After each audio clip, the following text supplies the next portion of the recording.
유월절 전에 예수께서 자기가 세상을 떠나 아버지께로 돌아가실 때가 이른 줄 아시고 세상에 있는 자기 사람들을 사랑하시되 끝까지 사랑하시니라. 마귀가 벌써 시몬의 아들 가룟 유다의 마음에 예수를 팔려는 생각을 넣었더라. 유월절 전에 우리가 읽으면서 계속 유월절을 강조하고 있고 유월절을 향해서 나아가고 있다라고 하는 생각을 할 수 있을 정도로 유월절을 항상 시기적으로 언급하고 있습니다. 우리가 잘 알듯이 유월절은 출애굽할 때에 어린 양의 피를 문기둥과 문설주에 바른 집은 열 번째의 재앙, 장자의 죽음의 재앙이 넘어간 것을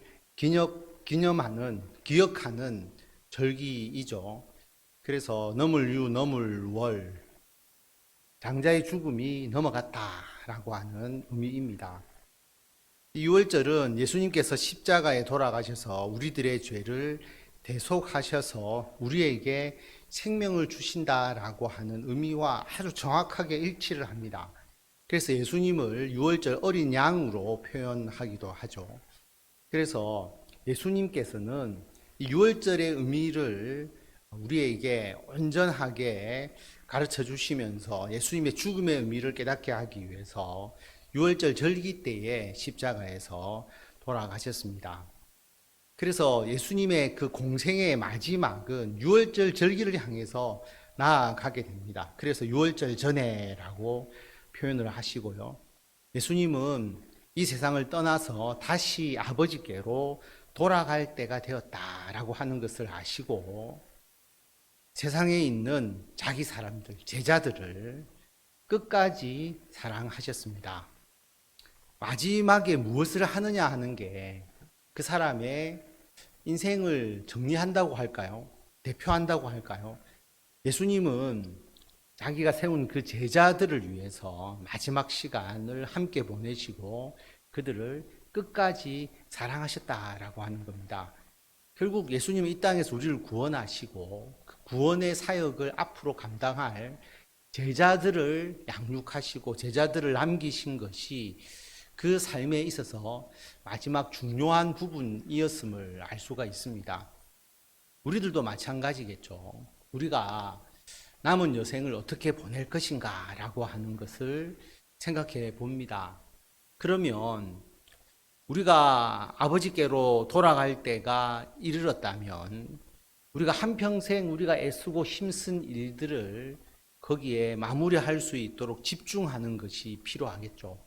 우리들이 무엇을 할 건가라고 하는 것을 한번 깊이 있게 생각해 볼 필요가 있습니다.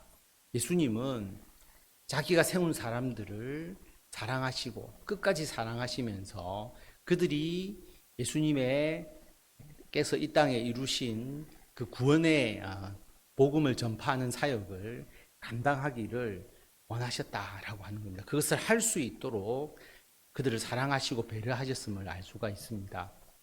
반면 마귀는 시몬의 아들 가룟 유다의 마음에 예수를 팔려는 생각을 넣게 됩니다. 마귀가 그냥 넣은 게 아니고요. 가룟 유다가 이미 그 마음을 품은 것이죠. 예수님을 팔려는 생각을 가졌습니다. 가짐으로써 사탄의 도구가 된 것이죠. 마귀 때문에 그렇습니다. 나는 전혀 그런 생각이 없었습니다. 그렇게 말할 수가 없는 것입니다. 본인이 생각을 했고 마귀가 그것을 부추기고 그것을 악한 쪽으로 더 방향을 전환하는 것이죠. 그래서 마귀의 유혹과 본인의 죄된 그 습성과 죄된 마음이 서로가 결합되는 것이지 절대로 마귀 때문입니다라고 그렇게 말할 수가 없는 것입니다. 3절에 보면 저녁 먹는 중 예수는 아버지께서 모든 것을 자기 손에 맡기신 것과 또 자기가 하나님께로부터 오셨다가 하나님께로 돌아갈 것을 아시고 저녁 잡수시던 자리에서 일어나 겉옷을 벗고 수건을 가져다가 허리에 두르시고 이에 대야에 물을 떠서 제자들의 발을 씻으시고 그 두르신 수건으로 닦기를 시작하여 예수님께서 제자들의 발을 씻기는 장면을 너무나 구체적으로 기록하고 있습니다. 이렇게까지 기록할 필요가 있을까라고 생각할 정도로 요한은 이 장면을 묘사하고 있는데요. 3절에 보면 예수님은 아버지께서 모든 것을 자기 손에 맡기셨다. 그리고 자기가 이제 하나님께로 돌아가게 되는 것을 아시고 제자들에게 발을 씻겨 주십니다. 제자들이 깜짝 놀랄 만한, 아무도 왜 예수님이 자기들의 발을 씻기는지, 종이 하는 일인데 왜 하는지 이해할 수 없을 정도로 침묵하고 그들의 발을 씻기신 예수님께 자신의 발을 맡기고 있는 그 순간에 어떻게 보면 고요한 정적을 깨는 시몬 베드로의 질문이 나오게 됩니다. 6절에 보면 시몬 베드로에게 이르시니 베드로가 이르되 주여 주께서 내 발을 씻으시나이까. 예수께서 대답하여 이르시되 내가 하는 것을 내가 지금은 알지 못하나 이후에는 알리라. 예수께서 제자들의 발을 씻기신 거 우리가 잘 알듯이 겸손, 섬김, 그 본을 보여주시기 위해서입니다. 그런데 발을 씻는다는 것이 겸손과 섬김뿐만 아니라 더러움을 씻는 거잖아요. 발이 가장 더러운 부분인데 그 더러움을 씻는 것이고, 그렇다고 보면 예수님께서 제자들의 그 더러운 부분을 씻어주시는, 예수님께서 제자들의 죄를 씻어주시고 깨끗하게 하시는 그런 의미도 여기에 포함이 되어 있습니다. 그래서 8절에 보면 베드로가 이렇게 이야기를 하죠. 베드로가 이르되 내 발을 절대로 씻지 못하시리이다. 예수께서 대답하시되 내가 너를 씻어주지 아니하면 내가 나와 상관이 없느니라. 시몬 베드로가 이르되 주여 내 발뿐 아니라 손과 머리도 씻어 주옵소서. 어떻게 선생님이 내 발을 씻을 수 있느냐? 그래서 베드로가 제 발은 절대로 씻지 못하십니다 라고 말합니다. 그러니까 예수님께서 내가 너를 씻어주지 아니하면 너가 나와 상관이 없다 라고 말합니다. 왜냐하면 이 의미는 어떤 겸손과 섬김의 의미가 아니라 예수님께서 베드로의 발을 씻어주시는 것이 예수님을 믿고 죄 씻음을 받는 것과 같은 의미를 가지는 거죠. 예수님으로부터 너의 그 더러운 부분, 그 발이, 죄가 또 여러 가지 악한 일을 한 것이 깨끗하게 씻겨지지 않으면 예수님과 아무 관계가 없다라고 하는 의미입니다. 그런 의미가 되니까 베드로가 뭐라고 이야기를 하느냐면 내 발뿐 아니라 손과 머리도 씻어 주옵소서, 그렇게 이야기합니다.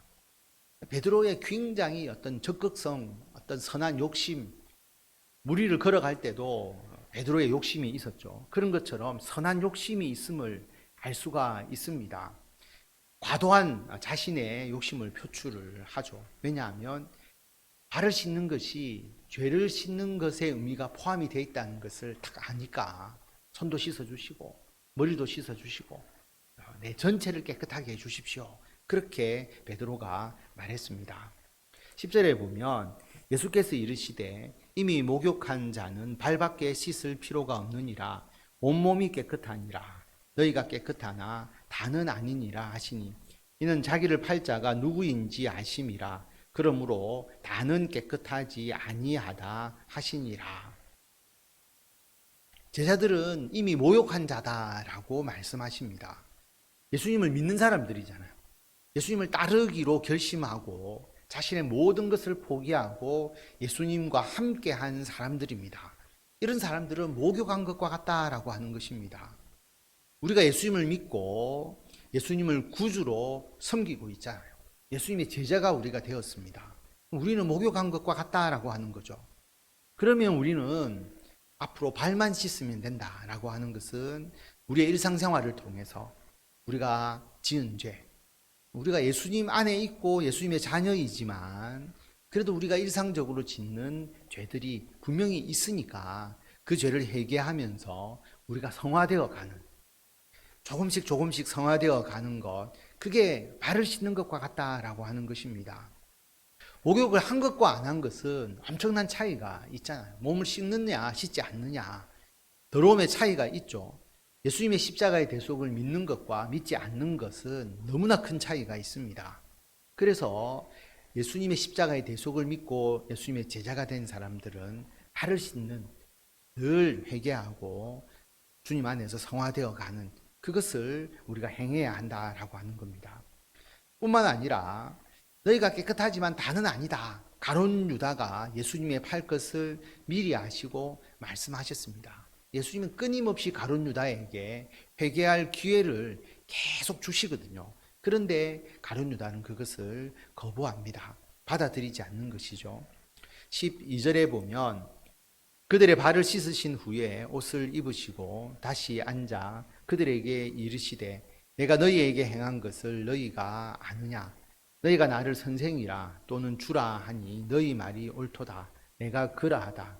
내가 주와 또는 선생이 되어 너희 발을 씻었으니 너희도 서로 발을 씻어주는 것이 옳으니라. 발을 씻는 것은 종이 하는 것이거든요. 그래서 밖에 나갔다가 들어와서 이제 식사를 해야 하는데 사실 이때 종이 없었기 때문에 제자들 중에서 누가 먼저 발을 씻어줄 수도 있었을 겁니다. 그런데 발 씻는 행위는 종이 하는 거니까 아무도 서로 행하지 않았다라고 하는 겁니다. 그런데 선생이고 주가 되신 예수님께서 몸소 그 일을 행하셨습니다. 모범을 보여주셨죠. 그래서 14절에 나와 있듯이 예수님께서 주와 선생이 되어서 제자들의 발을 씻었다. 그러므로 너희도 서로 발을 씻어주는 것이 옳다라고 그렇게 말씀합니다. 이때 발 씻음은 겸손과 섬김의 본을 서로가 보여야 한다라고 하는 것입니다. 가장 더러운 부분들을 씻어줄 수 있는 그런 겸손과 섬김의 삶을 우리가 살아가야 하는 겁니다. 그리고 우리가 그 죄를 깨끗하게 해야 하는 것이죠. 서로의 죄를 회개하기 위해서 서로 기도하고 서로 협력하고 교회를 통해서 함께 신앙생활하고 우리가 다 같이 거룩하게 성화되어 가는 그 삶을 우리 모두가 함께 해야 한다. 겸손과 섬김의 마음으로 우리가 감당해야 합니다. 15절에 보면 내가 너희에게 행한 것 같이 너희도 행하게 하려 하여 본을 보였노라. 내가 진실로 진실로 너희에게 이르노니 종이 주인보다 크지 못하고 보냄을 받은 자가 보낸 자보다 크지 못하나니 너희가 이것을 알고 행하면 복이 있으리라. 예수님께서 본을 보여주셨고요. 그리고 종이 주인보다 크지 못합니다.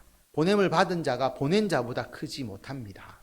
그럼에도 불구하고 주인이 종을 섬기는 예수님이 거꾸로 행하신 그 섬김의 본을 행하고 보냄을 받은 자가 보낸 자보다 크지 못하는데 보낸 자가 오히려 더 섬기고 더 헌신하는 그런 모습을 보여줌으로써 행하게 되면 복이 있다라고 하는 겁니다.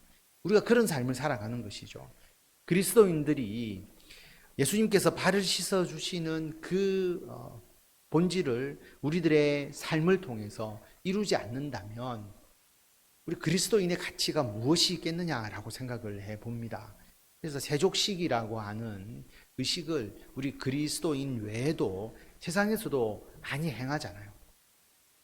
단지 그 의식이 아니라 실제로 삶 가운데서 이런 모습들이 우리 사회에 퍼져나가서 예수님께서 우리들에게 가르쳐 주신 그 섬김과 그리고 겸손의 모든 그 정신이 예수님의 그 은혜로 이 세상 가운데서 더 확산되고 그게 우리 그리스도인들의 가치로서 세상에 더 나타나서 많은 사람들이 예수 그리스도께로 나오는 역사가 있어야 한다라는 것을 우리가 알 수가 있습니다.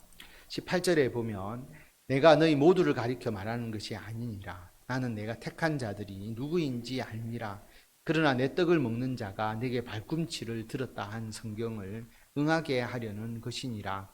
지금부터 일이 일어나기 전에 미리 너희에게 일러두면 일이 일어날 때에 내가 그인 줄 너희가 믿게 하려 함이로라. 시편을 인용하셨죠. 내 떡을 먹는 자가 내게 발꿈치를 들었다. 이 의미는 가장 절친한 자로부터 배신을 당한다라고 하는 의미입니다. 그래서 가룟 유다가 예수님을 배신할 것을 또 한 번 더 예수님께서 미리 경고하시고 알려주는 거죠. 가룟 유다에게 회개할 기회를 주시는 것입니다. 그리고 예수님께서는 항상 일이 일어나기 전에 미리 말씀하시죠. 그 말은 모든 것을 계획하고 계시고 그 일이 일어날 때에 예수님께서 바로 메시아이시고 하나님의 아들이시고 구원자임을 믿게 하기 위해서 미리 다 말씀해 주심을 알 수가 있습니다. 20절 내가 진실로 진실로 너에게 이르노니 내가 보낸 자를 영접하는 자는 나를 영접하는 것이요 나를 영접하는 자는 나를 보내신 이를 영접하는 것이니라. 예수님께서 제자들을 파송하시잖아요. 그 제자들을 영접한 자는 예수님을 믿는 것이고 예수님을 믿으면 하나님을 믿는 것과 같다. 예수님께서 늘 말씀하시던 내용입니다. 예수님을 영접한 자는 하나님을 영접한 것이다. 더 나아가서 예수님의 제자를 영접하면 예수님을 영접하는 것과 같다라고 하는 것을 말씀하십니다.